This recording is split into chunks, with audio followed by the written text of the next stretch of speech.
반갑습니다. 다시 한번 인사드리겠습니다. EBS에서 수학을 가르치고 있는 정종영입니다.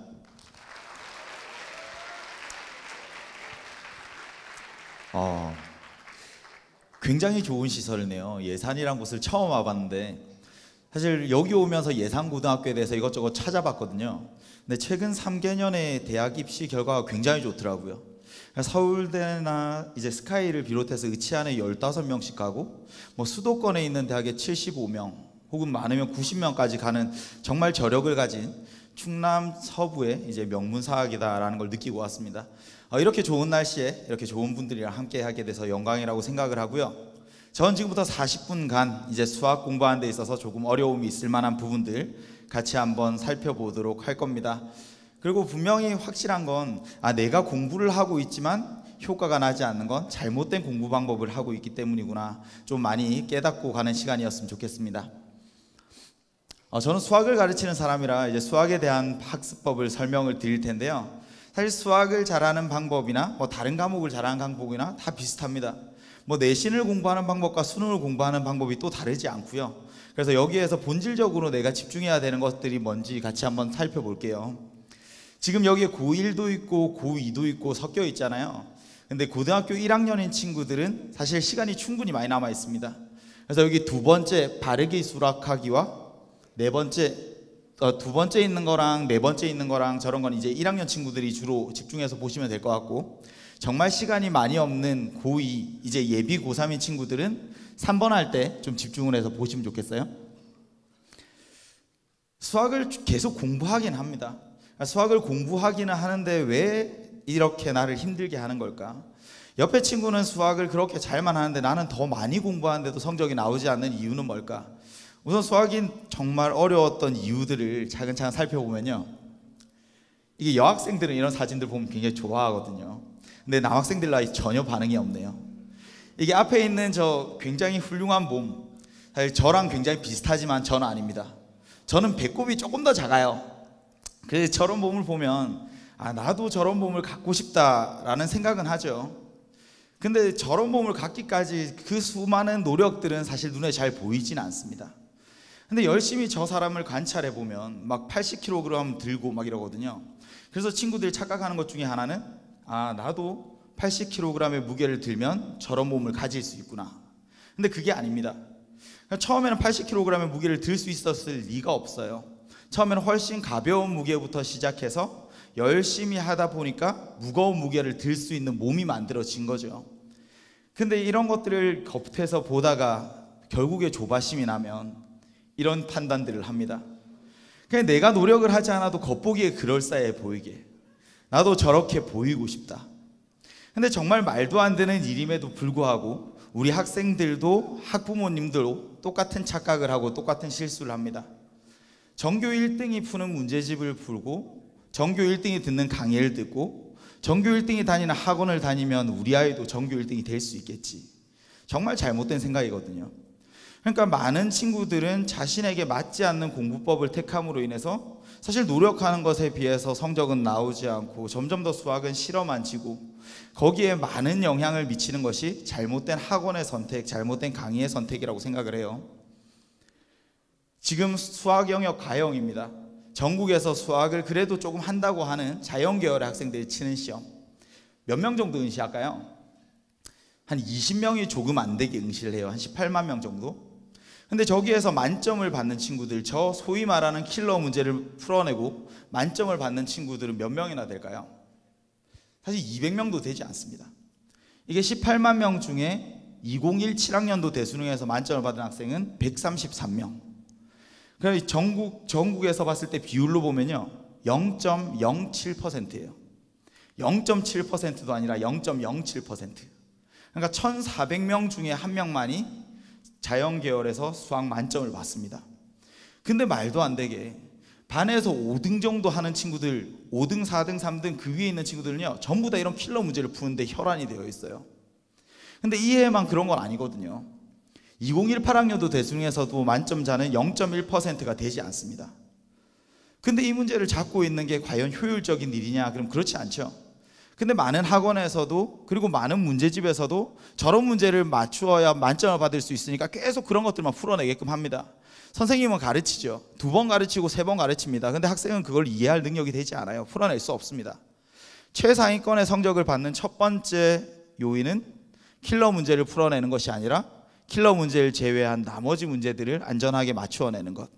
그러니까 내가 더 많은 시간을 투자해야 되는 건 쉬운 3점짜리 그리고 쉬운 4점짜리들에 먼저 집중을 해서 60점, 70점, 80점 먼저 맞아야지 이런 것들을 준비하기에는 아직은 이르다는 거죠. 흔히 이제 수능 공부를 하는 게요, 굉장히 막막합니다. 누군가가 옆에서 방향을 잘 잡아주지 않으면 어딘가로 나도 모르는 채로 가게 돼요. 열심히 헤엄을 치는데 아무데도 도달하지 못합니다. 근데 거기에는 주변에 잘못된 어른들의 방향 지정들도 분명히 영향이 있을 거예요. 저렇게 바다에 빠져 있는 사람에게 제일 먼저 가르쳐야 되는 건요, 물을 두려워하지 않는 법입니다. 계속 물 위에서 그냥 내가 조금씩 시간을 보내는 것에 두려워하지 않는 것, 그게 중요한 건데, 처음부터 가르치는 것이 매번 빨리 헤엄치는 법, 혹은 남들보다 멋있게 헤엄치는 법, 처음에 공부하면서 학생들이 선택하는 문제집이 유형별로 문제만 가득한 문제집들, 사실 그런 거 보면서 공부하면 안 되거든요.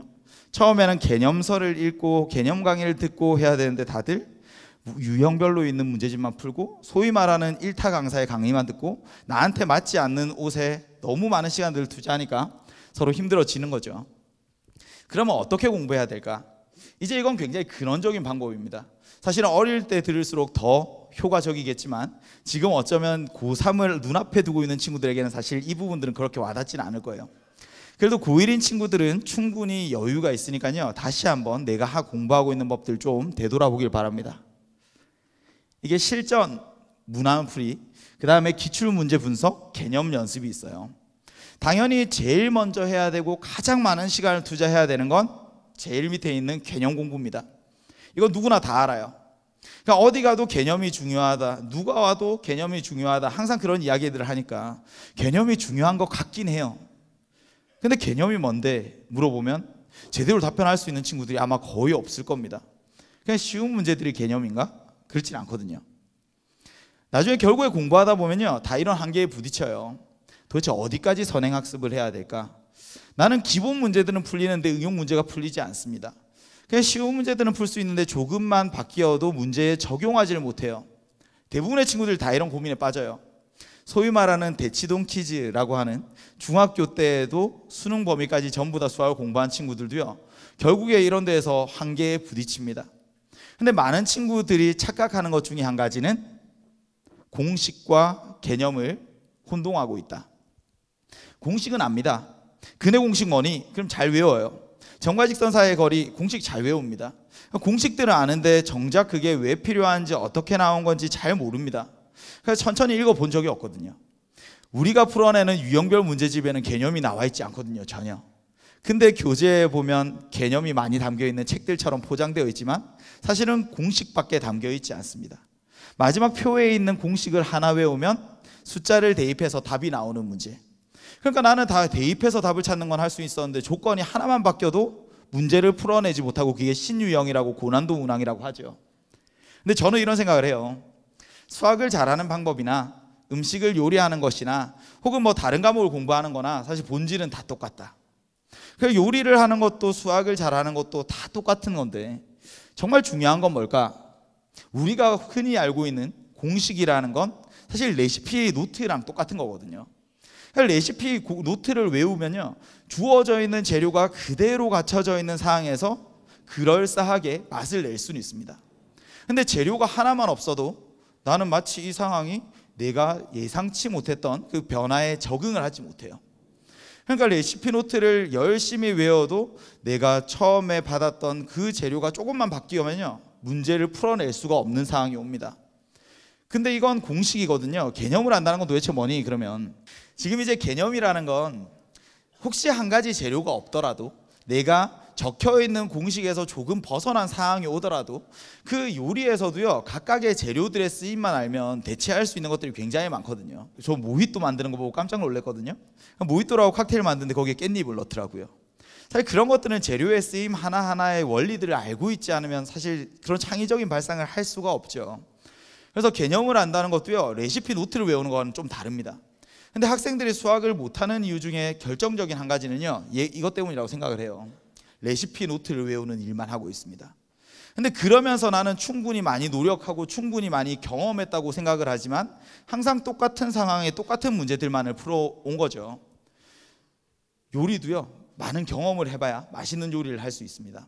수학도 똑같습니다. 많은 경험을 해봐야 돼요. 근데 그건 레시피 노트에 있는 대로 똑같은 재료로 똑같은 요리들을 만들라는 이야기가 아니라 한 가지씩 한 가지씩 상황이 바뀌더라도 전체 큰 틀은 이러한데 조건이 하나가 빠졌구나, 이 조건을 어디에 찾을까, 이런 것들을 본인이 스스로 노력해서 찾는 경험들이 필요하다는 거죠. 근데 그런 것들이 가능해지면요, 정말 교재 해설지 밖에 새로운 풀이들을 만들어내곤 합니다. 간혹 수학을 잘한다 하는 친구들이 그런 경험 한 적이 있을 거예요. 내가 푼 방법이 훨씬 더 쉬운 것 같아. 근데 해설지에 있는 방법이 혹은 해설 강의를 하는 선생님이 훨씬 더 어렵게 풀어내지만 나는 그냥 직관적으로 생각해서 이렇게 될 거라고 생각해. 근데 그런 게 가능해지려면 분명히 기본이 탄탄해져야 됩니다. 그래서 우선은 기본적인 문항들을 충분히 많이 연습하되 그 다음부터는 쉬운 4점짜리에서 관점을 바꾸어서 풀어내는 여러 가지 방법들을 보셨으면 좋겠어요. 근데 그게 혼자 하긴 힘듭니다. 그래서 또래인 친구들끼리 같이 모이거나 아니면 한 명의 강의가 아니라 여러 명의 해설 강의에 똑같은 문항들을 찾아보는 것이 분명히 도움이 될 겁니다.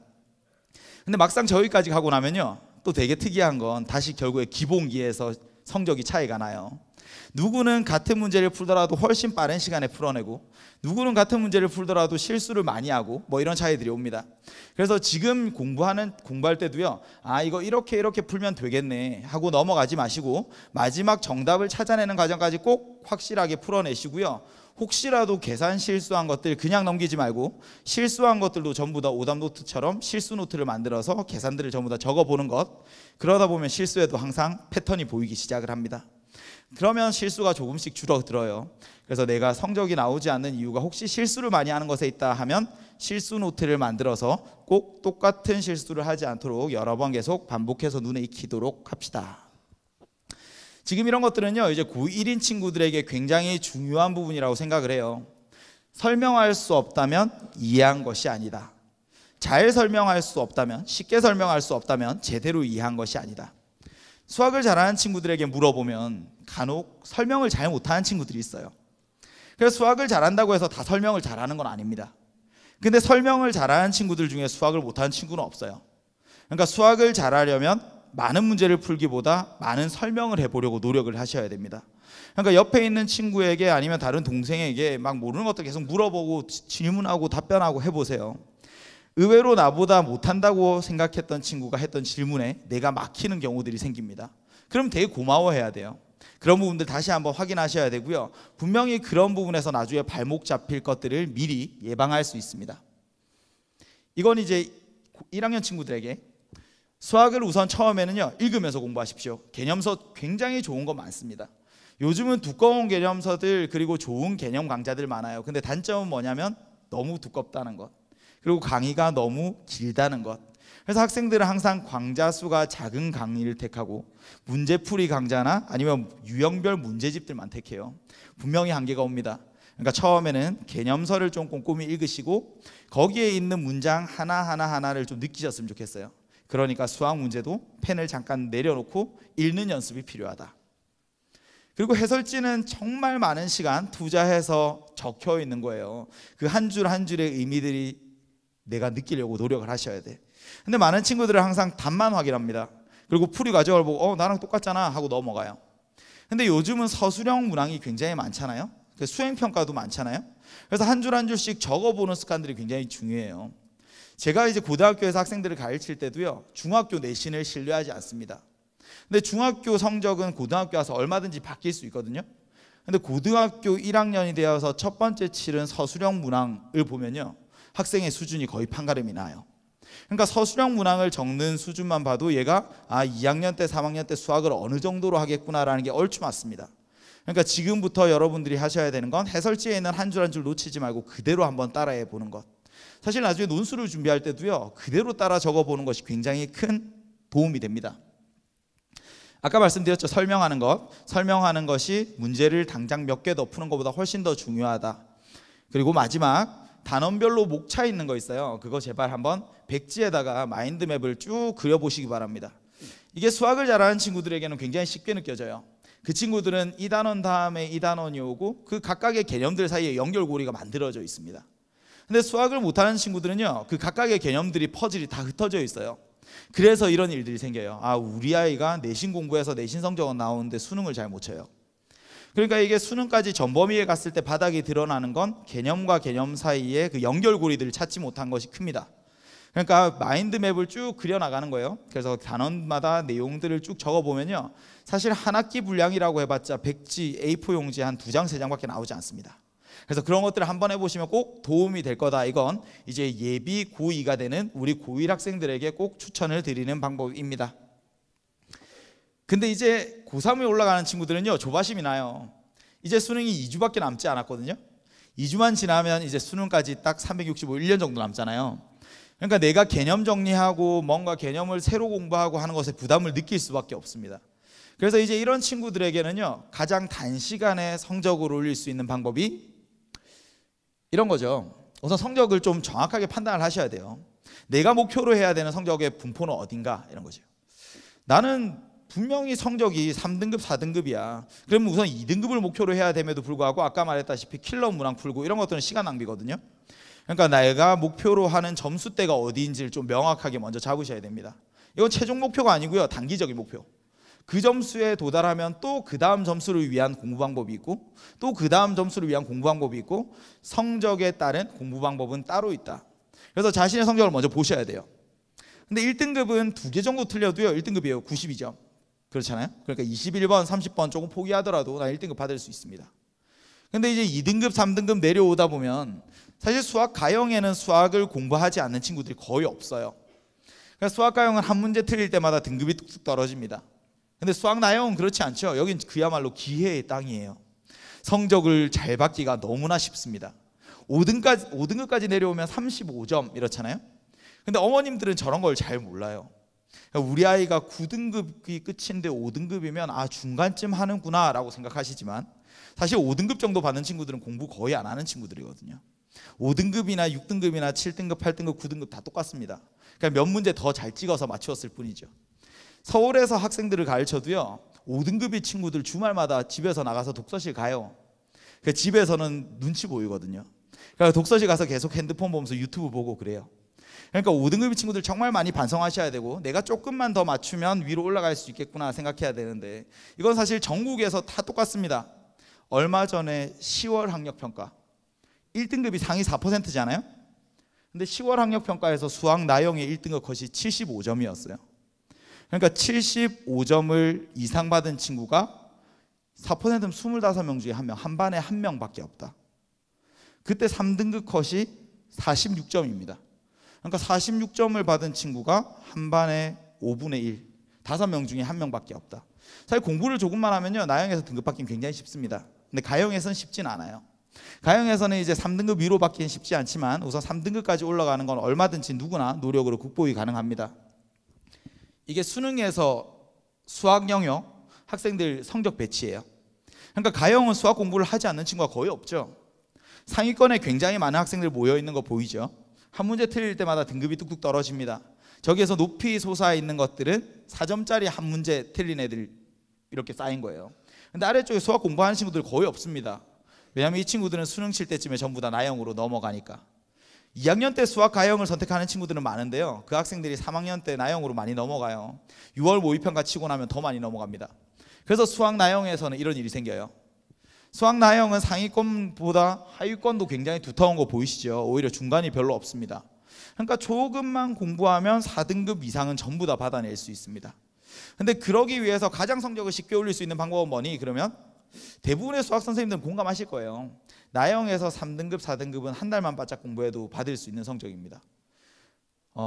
그러려면 먼저 자기 성적을 좀 객관적으로 보셔야 되거든요. 그래서 여러 번 이제 모의고사들을 쳐가면 그런 성적들, 데이터들을 전부 다 평가를 모아 가셔야 돼요. 근데 학생들이 고3 3월 되었을 때 딱 면담을 하면, 야, 국어 몇 등급 정도 나오니? 물어보면 2학년 때 9월 달 모의고사에서 한 2등급 정도 나왔어요. 그럼 수학은 몇 등급이니? 그러면 수학은 1학년 6월 달에 한 3등급 나왔어요. 본인이 제일 잘한 성적이 자기 실력이라고 착각을 합니다. 그래서 각 과목마다 가장 잘 친 과목에 자기 기준을 맞추고 거기에 도달하지 못하면 갖가지 핑계를 대요. 아, 오늘 컨디션이 안 좋아서, 뭐 전날에 잠을 많이 못 자서, 뭐 수행평가 준비한다고 이거 집중을 잘 못해서, 뭐 문제 스타일이 평가원과 맞지 않아서 막 핑계들을 댑니다. 근데 먼저 자기 실력을 좀 보셔야 되고요. 그리고 되게 슬픈 사실은 가장 못 친 시험의 성적이 수능에 나타날 가능성이 크다. 그렇기 때문에 혹시라도 내가 잘 못 본 과목, 잘 못 봤던 시기가 있다면 그때 틀린 문제를 정확하게 판단하고 넘어가셔야 되는데, 되게 특이한 게 모의고사 끝나고 나면 그 귀한 종이들이 전부 다 그냥 쓰레기통으로 갑니다. 해설 강의를 보거나 해설지를 보면서 다시 한번 학습하는 친구들이 거의 없어요. 그러니까 이게 실력이 쌓이지가 않고 매번 범위가 늘어나면 늘어날수록 학생들이 한계에 부딪힙니다. 특히나 지방의 친구들은 더 심하죠. 그러니까 주변에 보는 친구들이요, 경쟁자라는 풀이 너무 좁은 거예요. 옆에 우리 반에서 내가 제일 열심히 해. 우리 반에서 열심히 하면 뭐합니까? 전국에 나보다 열심히 하는 친구 얼마나 많은데. 그러니까 제발 옆에 있는 친구들 보면서 너무 위안 삼지 말고요. 제발 옆에 있는 친구들 말고 좀 더 넓게 보고 열심히 하는 친구들 보면서 좀 자극을 받으셨으면 좋겠어요. 그래서 모의고사는 굉장히 중요합니다. 틀린 문제들 좀 정확하게 판단하셔서요, 내가 틀렸던 문제를 하나씩만 더 맞춰가야지. 그게 굉장히 중요한 거죠. 사실 70점에서 100점까지 몇 문항 차이 안 납니다. 내가 시험 칠 때마다 틀렸던 문제를 하나씩만 더 맞춰가면 어느새 80점이 되고 어느새 90점은 돼요. 그 다음에 하셔야 되는 건요, 이렇게 기출 문제들을 한번 모아보는 겁니다. 요즘은 시중에 나와 있는 문제집들이 너무 좋아요. 그래서 기출 문제들이 유형별로 다 모아져 있어요. 그래서 저 가치를 학생들이 잘 모릅니다. 그래서 저는 고등학교 3학년 처음 이제 저와 같이 수업을 하는 친구들에게는요, 항상 모의고사 문항들 다 잘라서 같은 문항들끼리 모아보게끔 만들어요. 그러다 보면 느껴집니다. 아, 이 유형이 자주 나오는구나. 똑같은 문제들이 계속 반복되어서 나오는구나. 그게 느껴지기 시작하면 시험을 볼 때도 아, 이거 봤던 문제 그런 것들 절반 이상은 돼요. 그런 것들 쭉쭉 넘어가줘야 됩니다. 틀린 문제들, 어려운 문제들의 시간을 많이 투자하기 위해서는 내가 봤던 문제들, 쉬운 문제들을 정확하게 빠르게 풀어내는 연습, 여기에서부터 와요. 같은 문항들을 계속 모아보는 겁니다. 모아보다 보면요, 아, 계속 똑같은 게 나오는구나. 근데 그건 모의고사에서만 국한된 이야기는 아니거든요. 학교 수학 선생님이 중요하다고 생각하는 거나 수능을 출제하는 평가원에서 중요하다고 생각하는 거나 비슷해요. 그러니까 모의고사에서 이렇게 비슷한 유형들은 학교 시험에도 나올 가능성이 큽니다. 그래서 이런 것들을 내신과 수능에 전부 다 활용하시기 바래요. 이게 되고 나면요, 본인이 계속 정리해 보는 거예요. 아, 이 개념이 몇 월 달에 출제되고 몇 월 달에 출제되고 몇 월 달에 출제되고 이것들을 모아 보는 거예요. EBS에서 강의를 하시는 선생님도요, 항상 이런 것들을 먼저 해요. 그러니까 시험이 나올 때마다 그걸 개념별로 전부 다 분류합니다. 그것들을 계속 쌓아 나가죠. 그래서 선생님들은 매번 너무 이게 시험 볼 때마다 항상 똑같은 문제라고 느껴요. 근데 학생들은 뭔가 조금만 달라져도 이게 새로운 유형이다, 너무 평가원의 출제 경향과 다르다, 이런 핑계를 대지만 늘 똑같습니다. 이거 꼭 한번 해보시기 바랍니다. 2학년인 친구들 지금 4학년 올라가기 전에 시간 굉장히 많잖아요. 겨울방학 시작하기 전에 제일 먼저 이거부터 하세요. 그리고 나서 자기 수준을 판단하고 수준에 맞는 강의를 선택하시면 됩니다.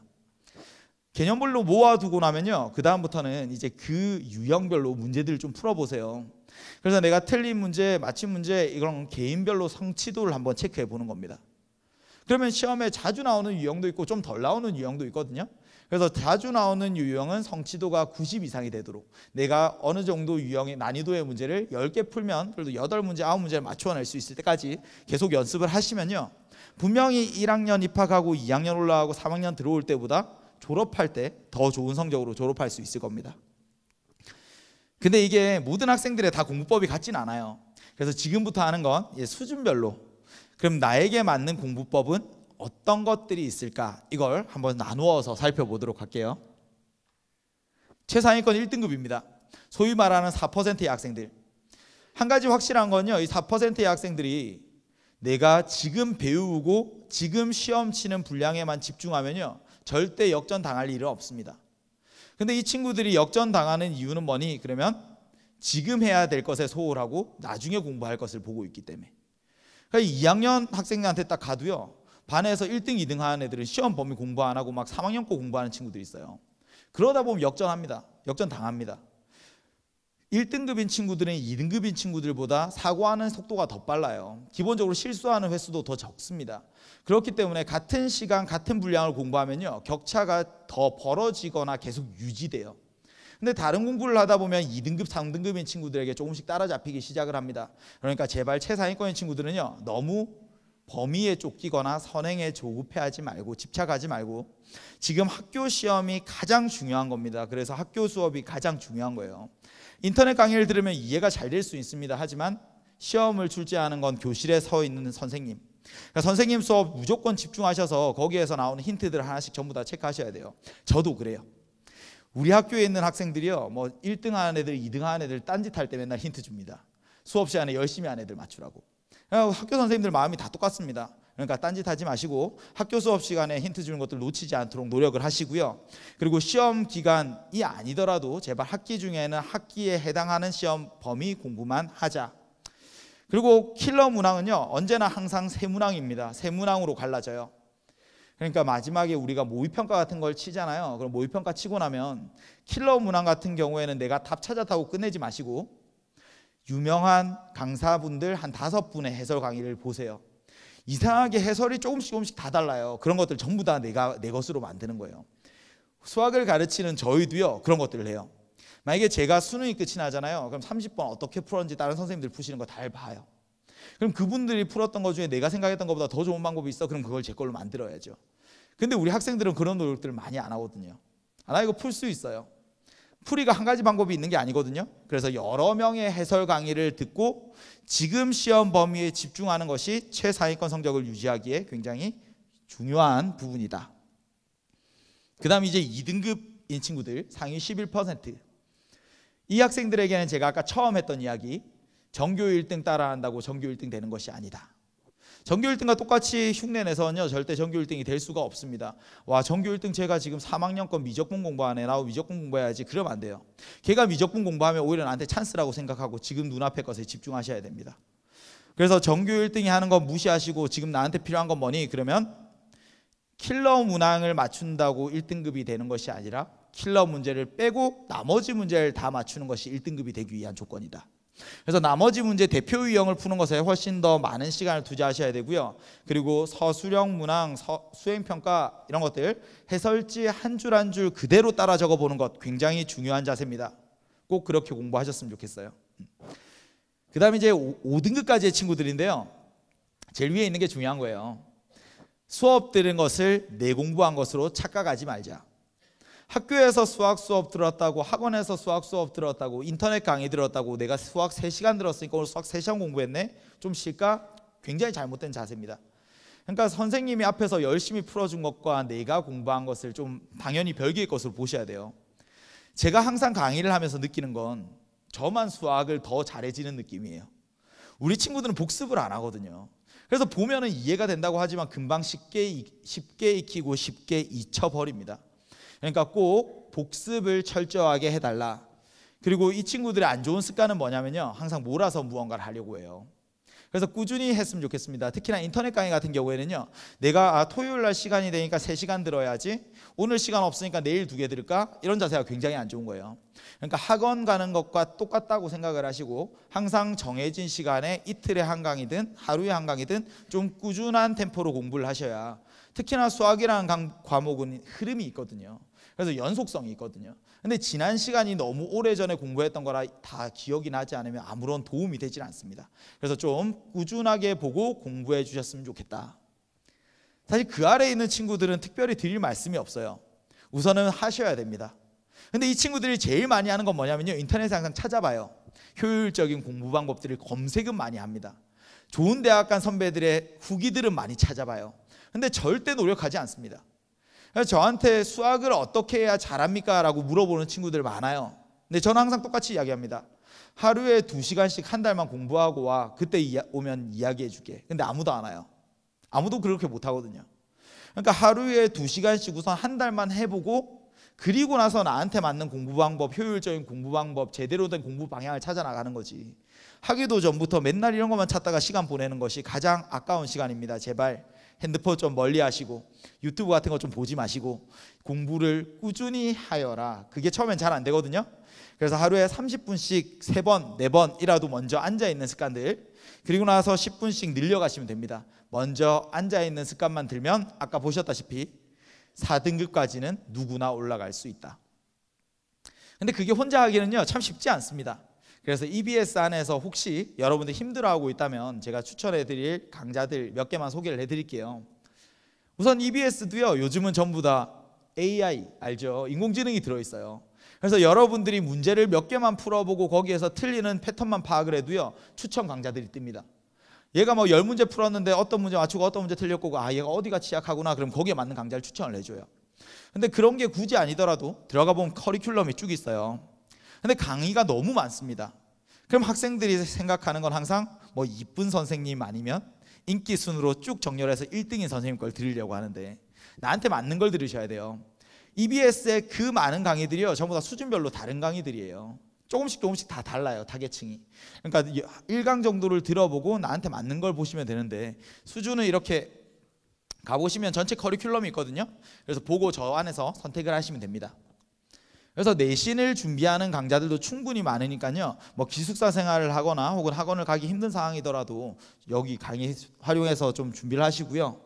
나중에 이제 수능을 준비하는 강의, 이제 예비 고3인 친구들 이제 우리 전부 다 수능 개념 강의들 오픈을 했거든요.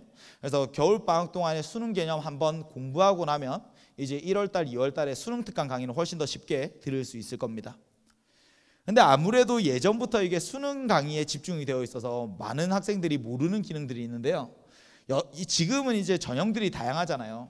그래서 논술 전형 혹은 뭐 경찰대나 사관학교 아니면 면접 준비하는 것, 이런 것들도 전부 다 EBS에 강의들이 있습니다. 그러니까 너무 힘들게 막 검색해서 조사하지 마시고 여기 오셔서 필요한 대학의 작년의 기출 문제들도 보시고 해설 강의들을 보면 훨씬 더 준비하는 데 도움이 될 겁니다. 제가 이제 많이 사용하는 기능 중에 한 가지가요, 저기 풀 서비스라고 있죠. 풀 서비스를 빡 들어가면 여기에 이제 모의고사 해설 강의들이 떠요. 근데 나는 모든 문항을 보거나 모든 해설 강의가 다 필요한 건 아닐 수 있거든요. 그럼 오답률이 높은 문항들만 볼 수도 있어요. 그래서 예전에 이제 치러졌던 모의고사들도 들어가서 전부 다 오답률이 높은 문항들만 검색해서 풀어보시면 됩니다. 그럼 여기에서 만약에 문항 번호를 누르면 바로 이제 문제가 뜨고요. 여기에서 또 본인이 원하면 바로 이제 해설 강의나 해설지로 넘어갈 수 있습니다. 혹은 이 교재나 기출 문항들을 검색하는 시스템도 있어요. 그래서 모의고사에 나왔던 문항들 혹은 EBS의 교재가 너무 많잖아요. 근데 그 많은 교재들을 나는 다 볼 수가 없을 것 같아 하면 여기에서 문항별로 단원별로 검색을 할 수도 있습니다. 그래서 어떤 특정한 단원에서 오답률이 70% 이상인 것만 풀어볼래요? 아니면 90% 이상인 것만 풀어볼래요? 그러면 각 교재에 있는 어려운 단원, 특정 단원의 어려운 문항들만 뽑아서도 볼 수가 있습니다. 지금 EBS에 들어오시면요, 학생들이 사실 공부하면서 궁금한 것들이 많을 거예요. 근데 왠지 모르게 학교 선생님을 찾아가기 조금 힘들다 하는 친구들이 있다면 여기 EBS 수강 게시판, 수강 후기 게시판에 오셔서 뭐 EBS 선생님들에게 질문을 남기셔도 좋습니다. EBS 선생님들이 강의만 하는 게 아니라 여러분들이 질문하는 것들에 대해서 전부 다 성심성의껏 답변을 해 주시거든요. 선생님들마다 전부 다 이렇게 게시판들이 있어요. 저한테 찾아오셔도 되고요, 다른 교과목에 맞는 선생님들에게 가서 질문하셔도 돼요. 제발 인터넷에 그 정말 전문성 없는 답변들, 아니면 대학 선배의 자기 하나의 경험으로 설명해주는 그런 사례들 가지고 너무 본인이 위로받지 마시고 여기 오셔서 선생님들에게 좀 질문을 남기셔서 좀 검증된 답변을 받으셨으면 좋겠습니다. 이것도 굉장히 추천드릴 만한 부분인데요, 대입 상담실이라는 게 있어요. 그래서 본인이 이제 대학 진학을 하는데 궁금한 게 있으면 여기에다 질문을 남기시면 됩니다. 제가 고3 담임이거든요. 근데 제가 고3 담임할 때 우리 반의 학생들에게도요 항상 여기에서 먼저 한번 상담을 받고 오라고 해요. 그러니까 저는 만약에 간호학과를 가고 싶어요. 수도권에 있는 간호학과들 작년에 입시 결과 알려주세요. 그럼 전부 다 알려주실 겁니다. 그것도 18시간 이내에. 그래서 답변이 달면 문자가 와요. 그러니까 궁금한 것들 있으면 저기에다가 전부 다 질문 남기시고 하루도 채 지나기 전에 답변이 달리니까요, 그걸 참고하셔서 나중에 담임 선생님과 면담하고 하시는데도 활용하면 도움이 될 겁니다. 이제 드디어 마지막입니다. 제가 집이 홍대 입구예요. 홍대 입구에 가다 보면 굴다리에 이제 그래피티 막 벽에 낙서된 것들이 있는데요, 그 낙서된 문구 중에 이런 문구가 있어요. 항해의 목적이 생존이라면 그 항해는 표류에 불과하지만 항해의 목적이 보물이라면 그 항해는 모험이 된다. 사실 수험 생활이라는 게 만만치 않습니다. 학생들도 그러하고 사실 곁에서 바라보는 학부모님들도 그러하시죠. 간혹은 공부하는 그 시간 하나하나가 너무 외롭고 고되다라고 느껴지는 순간들이 있습니다. 하지만 똑같은 상황에서도 더 현명하게 이겨내는 방법은요, 사실 내 마음가짐을 바꾸는 수밖에 없어요. 내가 정말 표류에 불과한 수험생활 할 것인지 아니면 보물을 찾아가는 모험을 떠날 것인지는 여러분들에게 달려있다고 생각을 합니다. 지금까지 열심히 들어주셔서 감사하고요. 1년 후에 누구보다 밝게 미소 짓는 우리 예산고등학교 학생들이 되었으면 좋겠습니다. 감사합니다.